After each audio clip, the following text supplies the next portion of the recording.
My name is Danya AbdelHameid. I am a senior at the College of William & Mary studying physics and a minor in geology.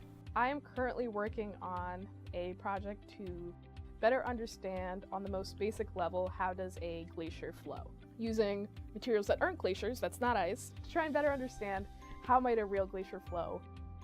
It's a really interesting material. It is solid in that it's ice, it's compacted ice most times, but also it can sometimes flow more like a liquid, like corn syrup or honey.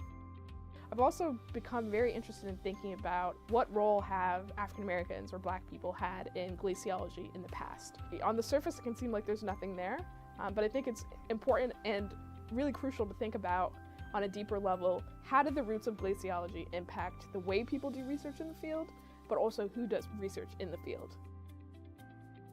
There is a lot that we can do as a geoscience community, as a society overall, to make geoscience, but also to make STEM broadly a place that is not only welcoming, but also inviting to people from underrepresented backgrounds.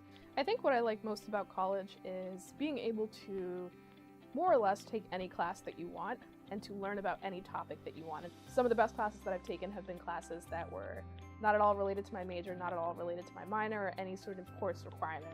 I think the main challenge for me that especially affected me earlier on was having a firm belief in myself, but also really believing that I deserve to be here. I deserve to be on this campus, I deserve to be in this class, learning this topic.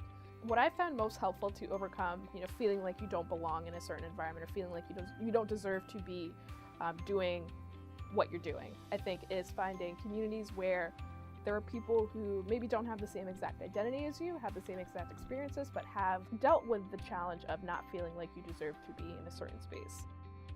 My family immigrated to the US from Sudan, and I still have family that lives in Sudan, and I think what has been super important about having that part of my identity shape me is it's really sort of giving me a sense of why I'm doing what I'm doing. I think it's really sort of put things in perspective for me and sort of instilled in me more of an importance of these issues of climate change and global warming and water pollution and water rights even. They're very real issues that affect people on a very, very personal level. For me, that's sort of the bigger picture, the why, and I think having that perspective is important.